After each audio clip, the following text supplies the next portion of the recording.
4 a.m., the school broadcast suddenly played a rule. 1 minute later, anyone lying on their bed would die. I didn't take it seriously at all. I got up and went to the bathroom, but when I came back, the dorm was completely silent. My roommates' bedboards were all being forced upward. The roommates who hadn't gotten up had all stopped breathing. I froze. The rule from the broadcast wasn't a joke. Screams and howls echoed through the dorm building. Clearly, everyone who hadn't gotten up was dead. I hurriedly took out my phone to call the police, but there was no signal at all. I panicked and tried to escape this terrifying place. The moment I pushed open the dorm door, the broadcast rules sounded again. Attention students, the school will issue a new rule every hour. When a new rule appears, the previous rule becomes invalid. Without permission, all students are forbidden to leave their dorm rooms. Violators will die. Attacking dorm supervisors, security, or staff is forbidden. Dorm rules will last for 5 hours and end at 9 a.m. Students who are still alive may leave safely. Hearing that leaving the dorm would also mean death, I immediately pulled my hand back. The first rule was released at 4 a.m., so the next rule wouldn't arrive until 5 a.m. I forced myself to calm down and looked out from the balcony at other dorm buildings, but everything around was completely silent. Just as I was feeling helpless, my phone suddenly made a crisp beeping sound. There was clearly no signal, so where was this call coming from? With confusion, I decisively answered. A clear voice came from the receiver. "Hello, my name is Yishan. I live in building 7, room 203. Those words shocked me. He was in the same building as me. "Hello, my name is Xia. I live in building 7, room 609. How did you contact me?" I was bored before and used a local network to set up a call group. It can call nearby devices. I just did it for fun. I didn't expect it to be useful now. We'd better unite and try to survive together. After hearing that, I immediately agreed. As the signal continued to spread, more than 20 people in the building joined the group. While everyone was discussing nervously, the time reached 5 a.m. The sharp broadcast sounded again. The first round of rules has ended. Current number of survivors, 352. Everyone gasped. The 4 a.m. wake-up rule came without warning. Some people never even woke up. From several thousand students in the whole school, only a little over 300 were left in the blink of an eye. The second round of rules has begun. Before I could think further, the next rule was announced. In the next hour, each building will be assigned one dorm supervisor for inspection. Students must stay properly on their beds and cooperate with the supervisor's work. After hearing this, everyone hurried back onto their beds. Soon, knocking sounds came through the phone. The dorm supervisor was at the door of room 102. "Is bed 1 here?" That student hurriedly answered. "I'm here." "Very good, then you can go die." Everyone was stunned. Before we could react, a heart-rending scream filled the receiver. Then came the sound of bedboards shattering. In less than 2 minutes, room 102 fell completely silent. I tightly gripped my phone and took a deep breath. The dorm supervisor had already arrived at the second dorm. A slightly trembling voice came through the call. "Why did he come to room 306? Isn't he going in room number order?" The supervisor's oppressive voice sounded again. "Is bed 3 here?" After hesitating for a long time, the student in room 306 chose the opposite answer from room 102. "No, I'm not here." The supervisor let out a cold laugh. Then came the sound of metal clashing. "Why don't you cooperate with my work? Aren't you lying nicely on your bed?" Screams pierced the entire building. The dorm supervisor killed another person. Someone in the call group cursed out loud. "This won't work. This really won't work. How are we supposed to cooperate?" Looking at the wording, death seemed unavoidable. We thought it would be similar to the first round, but in less than 5 minutes, the supervisor had already gone on a killing spree. If we couldn't figure out a solution, the second round would wipe us all out. Without any pause, the supervisor arrived at room 209. The students in room 209 asked anxiously, "He's here. What should I do?" Yishan calmly gave advice. "When he asks, don't answer yes or no." Hearing this, the student in room 209 felt like they had grabbed a lifeline. At this point, any chance to survive had to be tried. Soon, the supervisor's voice came again. "Is bed 4 here?" Silence. No one answered. The supervisor also fell silent for a long time. I held my phone and listened carefully. There was still no movement. Just as everyone in the group sighed in relief, the familiar chopping sound appeared again. Screams exploded. The bedboards shattered into pieces. Not speaking also meant death. The student who had cursed earlier completely lost control. Not speaking means death. Speaking means death. Saying yes means death. Saying no means death. What the hell counts as passing? I clenched my phone and racked my brain. At his slaughter-like speed, it wouldn't be long before he knocked on my door. Even Yishan, the group's organizer, kept thinking without finding a clear answer, only watching helplessly as the supervisor rampaged through the building. For a full 40 minutes, the dead students tried all kinds of responses. Some hid under their blankets, some shouted their names and student numbers. Some even tried to fight the supervisor. None of it worked. We thought more than 20 people could survive together, but before the second round ended, only Yishan and I were left in the group. Before I could catch my breath, the supervisor's heavy footsteps stopped at my door. With despair, I closed my eyes and waited for death. But just before the supervisor opened the door, a bold idea flashed through my mind. I jumped up and leapt onto the neighboring roommate's bed. I didn't dare move at all. I could only wait silently. He looked at the empty bed first, then said the chilling line, "Is bed 3 here?" I clenched my teeth and didn't answer, not even making a sound. I clearly saw the blood-stained cleaver in his hand. When no one responded, the supervisor suddenly grinned and swung the cleaver wildly at my original bed. With little effort, he chopped the bed and quilt into pieces. The supervisor laughed softly and turned to leave. When his figure disappeared, I quickly stood up and told Yishan the method to pass. From the start, we had fallen into a misunderstanding. Staying on your own bed meant certain death, but the rule required everyone to stay on a bed. The only answer was to stay on a dead person's bed. It didn't violate the rules and still cooperated with the supervisor's work. As we waited for the next rule, a clear female voice came through the receiver. "Who are you?" "Hello, my name is Yishan. I live in building 7, room 203. "Hello, my name is Xia. I live in building 7,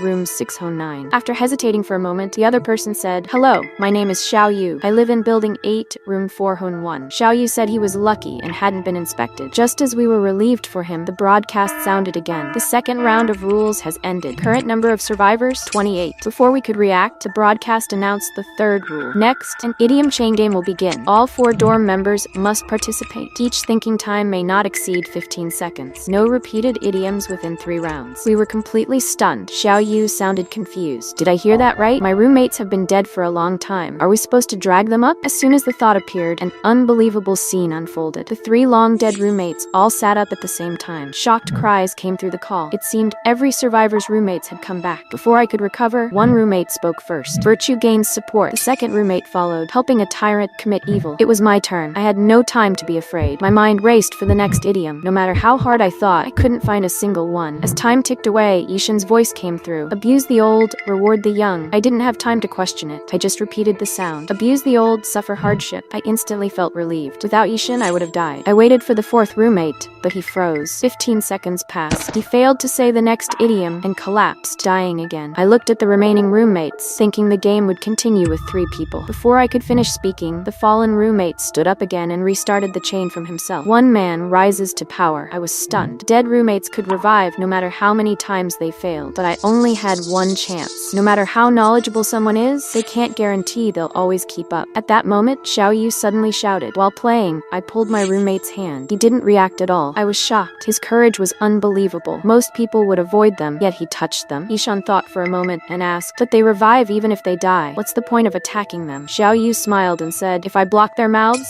can they still continue the chain?" His words woke us up instantly. All along, Yishan and I had focused only on the game rules, completely ignoring the state of the roommates. While picking up the dragon, I stuffed my mother's cloth into my roommate's mouth until the other party could not speak at all. 15 seconds later, my roommate suddenly fell to the ground. Although he got up again, he still couldn't open his mouth. I quickly ran as fast as I could, and in a few minutes, I shut the mouths of my 3 roommates. At this time, Yishan proposed an idiom cycle, letting us repeat it again and again. Wei fu bu ren, ren ji jin, jin li er wei suo yu wei, and then pick up the first idiom and repeat it until the time is up. 4 idioms in a cycle, perfectly avoiding the rule that does not allow repetition. After having a solution, this level became extremely simple. It quickly came to 7 o'clock, and the broadcast started again. The 3rd round of rules is over. At present, there are 5 people. Next, we will start the 4th round of rules. Please step into the bathroom and prepare for a good shower. Everyone needs to shower before 8 o'clock for more than 25 minutes. After listening to the rules, I felt a chill run through me, and after the experience of the previous 2 rounds, no one dared to underestimate the difficulty of this rule. When I opened the bathroom door, the switch that controlled the temperature had disappeared. What replaced it was an electronic screen on the wall. The screen said, "Please select the water temperature in the next 2 minutes within 15 seconds. Once you make a choice, you must carry out the cleaning. Otherwise, at this time, there will be the sound of small fish coming from the mobile phone. If you choose to wash, even if it is 100 degrees, we must continue to wash." Yishan agreed after hearing this. Since that's the case, I suggest that we don't wash first. After reaching an agreement, we all click no. After the countdown countdown ended, a new line of text popped up on the screen, selecting a water temperature of 70 degrees. A heat wave surged out of the shower head, instantly rolling up a burst of scalding steam. I took a deep breath, and a wave of fear immediately rose in my heart. If we had chosen to wash just now, our skin would probably have been peeled off by now. At this time, the first water release ended, and immediately, the second countdown began. Afraid to act rashly, we clicked no again, and this time the water temperature was 9 degrees. Ice-cold water splashed onto the ground, and a trace of regret inevitably arose in our hearts. Within 1 hour, we had to wash for a full 25 minutes. Every time we missed a suitable temperature, it made people feel a little heartbroken. With the third water release, it turned out to be a terrifying 98 degrees Celsius. This made me see a hint of a pattern. Could it be that the rule of releasing water was alternating between high and low each time? But the fourth release slapped me in the face, turning out to be a horrifying 83 degrees. Still, a high temperature that the human body could not endure. Just as everyone was hesitating, a voice suddenly came out of the phone. Next time, we all choose try. As the countdown began, we clicked without hesitation. To ease the fear, I closed my eyes and waited for the judgment of the water temperature. But when a warm and comfortable feeling arrived, I instantly felt relieved. This round's temperature was actually 37 degrees Celsius. At this moment, Ishan finally spoke out her guess. I repeatedly compared the previous few numbers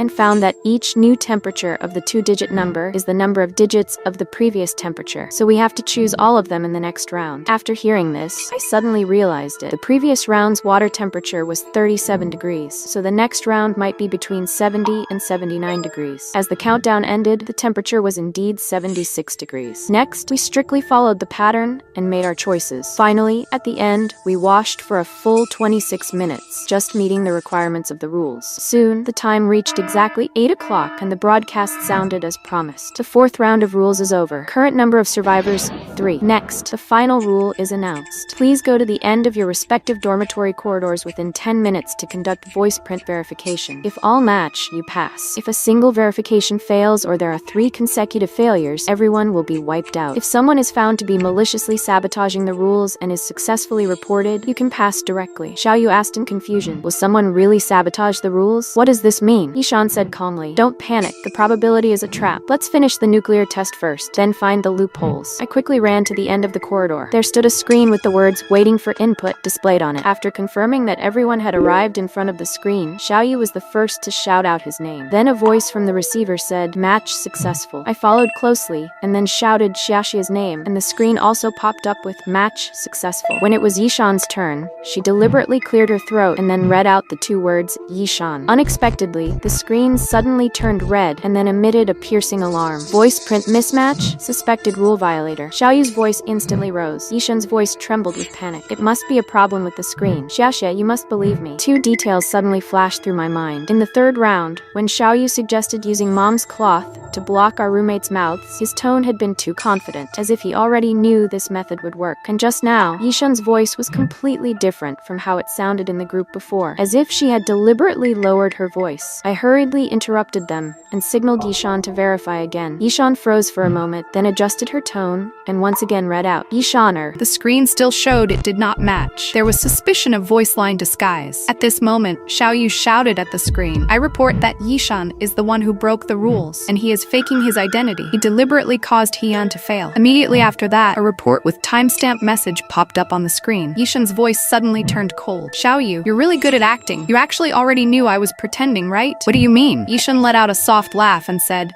Xiaoxia, do you really think I'm the only planner and that Xiaoyu is the real rule maker? In the third round, she deliberately noticed that her roommate didn't respond and guided us into conversation. In fact, she was the one who chose the person who would make the mistake. She deliberately cooperated with my water temperature rules so that you would completely trust us. My whole body trembled. What do you actually want to do? Xiaoyu's voice completely changed, filled with cruelty as she said, what do we want to do? Revenge? You think your brother was just a silent bystander back then? He was the one who pushed Yishan's younger brother off the building, and my sister was nothing more than a pawn you used. In the end, she was silenced by your brother. So that's how it was. My brother and Yishan's younger brother were classmates back then. They became enemies over a recommendation quota. To secure the quota, my brother accidentally pushed Yishan's brother off the rooftop during an argument. To prevent Xiaoyu's sister from revealing the truth, my brother had no choice but to kill her as well. Afterwards, he disguised both deaths as accidental falls. So you designed all these rules to make me pay with my life, right? Changming is just the first step. The real purpose of the sound and text nuclear test is to trigger the same sense video program. As long as one person is reported as the rule breaker and the nuclear test fails 3 times, the entire building will begin to explode. Everyone involved will be buried alive. 5. Xiao Yu added, I reported Yishan just to trigger the program. Yishan, stop acting. Quickly fail for the 3rd time. Let him go to hell with us. Unexpectedly, Yishan suddenly fell silent. After a few seconds, his voice carried a hint of complexity as he said,